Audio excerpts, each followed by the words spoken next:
Bonjour, j'ai l'honneur de vous présenter une nouvelle séquence du module technique logistique du commerce international, à savoir les emballages, palettisation et conteneurisation.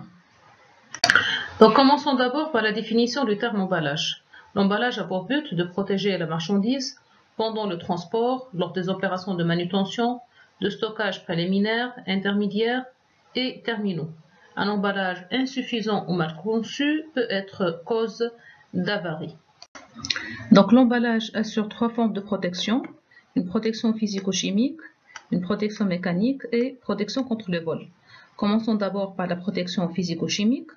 Donc l'emballage protège les marchandises des agents dégradateurs tels que l'eau, la vapeur, les poussières, la température, les rayons solaires et d'autres éléments. Donc il assure une protection aussi mécanique, c'est-à-dire qu'il protège la marchandise pendant le transport, lors des opérations de manutention, telles que par exemple les vibrations, les chocs, les compressions. Il assure aussi une protection contre le vol. Donc plus l'emballage est solide, moins le vol sera aisé. Donc la question qui se pose, quel emballage à utiliser, puisqu'il y en a plusieurs. Comme vous voyez ici, les métaux utilisés pour les emballages. Commençons d'abord par le métal acier. Donc un type d'emballage, le conteneur. Donc les avantages du conteneur. Premier avantage, c'est la solidité, le gerbage aisé. On peut réutiliser l'emballage.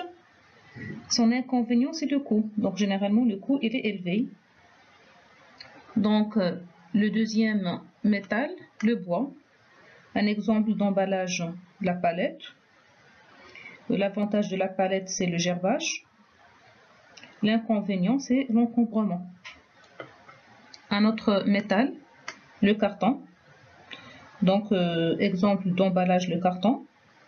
L'avantage du carton, c'est le coût. Le coût, il est peu élevé. Il est léger. Mais l'inconvénient du carton, c'est tout simplement, il est fragile à l'humidité. Il est peu solide. Donc, le métal vert, les bouteilles par exemple, l'avantage du bouteille c'est la transparence, mais l'inconvénient il est très fragile au choc. Un autre métal, le papier, l'avantage par exemple les sachets, l'avantage du papier c'est l'élimination est facile et le coût il est faible. Mais l'inconvénient du papier, c'est qu'il est inflammable et très fragile. Notre métal, vous avez matière plastique. Exemple, par exemple, les sachets, les bidons. L'avantage, c'est l'étanchéité. Mais l'inconvénient, c'est qu'il est tout simplement inflammable. Donc, comme je vous ai déjà dit, un emballage insuffisant ou mal conçu peut être cause d'avarie. Donc, quelles sont les conséquences d'un emballage défectueux? Donc, en cas d'avarie, et si l'expertise incrimine l'emballage, c'est la responsabilité de l'expéditeur qui est engagé. La présomption de responsabilité du transporteur est annulée, de même que la couverture de l'assurance faute de l'expéditeur. Quelles précautions à prendre? La première précaution, c'est bien définir l'emballage. Afin d'éviter tout malentendu avec le client, il est recommandé de préciser dans le contrat le type d'emballage qui doit protéger la marchandise pendant les manutentions, le transport et pendant même la durée de stockage. Faire tester l'emballage dans des laboratoires d'essai des emballages. Ces laboratoires peuvent délivrer une attestation de garantie d'emballage, laquelle constitue une sorte de pré-sécurité entre les mains de l'expéditeur. Se référer aux normes internationales d'emballage, telles que les normes internationales comme ISO, AFNOR en France et d'autres normes internationales.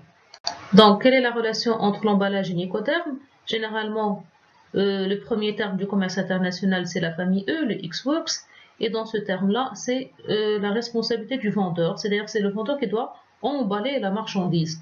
Le vendeur doit pourvoir à ses frais à l'emballage usuel de la marchandise, à moins qu'il ne soit d'usage dans le commerce de l'expédier non emballé. C'est le cas par exemple des marchandises envoyées à nu. Donc le marquage de l'emballage. Le marquage est une opération essentielle pour le bon déroulement de la livraison.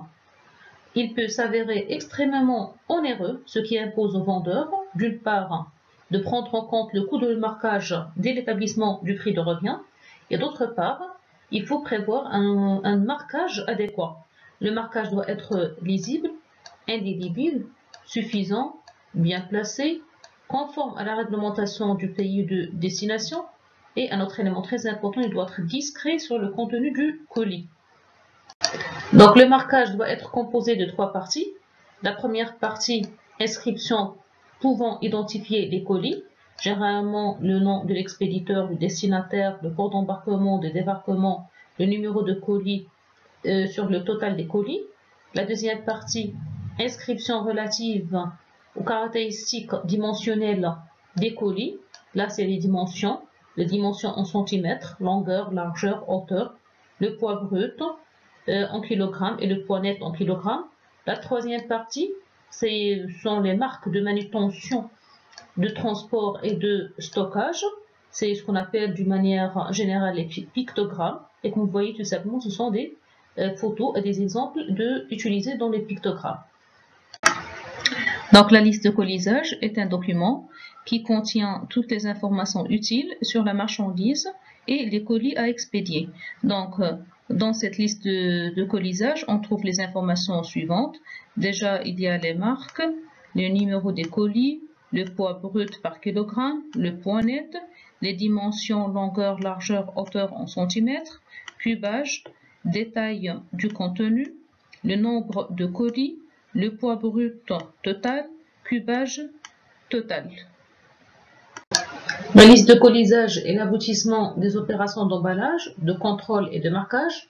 C'est le récapitulatif de l'ensemble des colis d'un envoi qui permet à l'expéditeur de savoir ce qu'il a envoyé avec une récapitulation des bons de livraison, au destinataire de connaître la consistance de l'envoi, au transporteur d'établir sa lettre de voiture, de facturer le transport et de réceptionner les marchandises à transporter. Donc, on voit ici donc, la photo d'une palette. C'est une unité de chargement. Donc, c'est quoi une palette? La palette rassemble en une seule unité les emballages chargés sur leur plateau. Elle accélère les manutentions et simplifie les comptages. Elle facilite les chargements, les stockages et la distribution des produits. Elles sont souvent fournies gratuitement. On parle des palettes perdues. Donc, ici, ce sont les mesures de la palette. Généralement, les mesures les plus fréquentes sont 800 mm fois 1200 mm et les 1000 mm fois les 1200 mm. Donc là, c'est la photo du conteneur. Donc là, ce sont les différentes formes du conteneur. Le dry container. Et là, vous avez open top.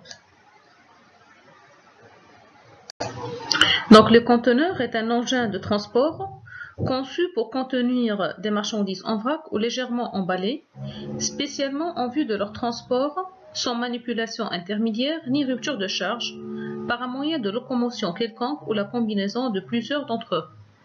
Donc voyons les avantages du conteneur. Déjà, le premier avantage, c'est la sécurité. Il protège la marchandise contre le vol, les chocs et l'environnement climatique. La rapidité, il est plus rapide. Il facilite les opérations de manutention, stockage, entreposage et transport. La suppression des ruptures de charge, pas d'intermodalité. Ses inconvénients, c'est l'investissement, c'est cher, investissement élevé. L'empotage et le chargement souvent mal effectués par manque de savoir-faire. Donc l'opération d'empotage des conteneurs, c'est le remplissage des conteneurs, c'est le fait de charger les conteneurs de différentes marchandises. L'empotage effectué soit en usine, par l'expéditeur, soit dans les installations du groupeur, en cas d'une expédition LCL. Donc certaines précautions doivent être prises lors d'un empotage, s'agissant au niveau extérieur du conteneur. Donc il faut contrôler le bon aspect d'ensemble, plancher, toit et parois en bon état, contrôler les fermetures, contrôler les pièces de coin, enlever les étiquettes précédentes. Au niveau intérieur, il faut contrôler plancher, enlever les clous, la propreté Vérifier les traces d'humidité, pas d'odeur. Terminons maintenant notre explication par cette application. Il s'agit d'un envoi de 10 000 pantalons, dimension d'une caisse 0,5, 0,5, 0,5 m, longueur, largeur, hauteur. Le poids brut d'une caisse 14 kg. Les conditions de transport, les caisses doivent être palettisées et empilées jusqu'à 5 étages. Palette utilisée 1,2 m de longueur et 1 m de largeur et 0,15 m de hauteur. Le poids vide de la palette c'est 20 kg. Tarif de fret 4,5 dirhams par kilo. La surcharge fuel 3%, surcharge monétaire 2% et la remise 10%.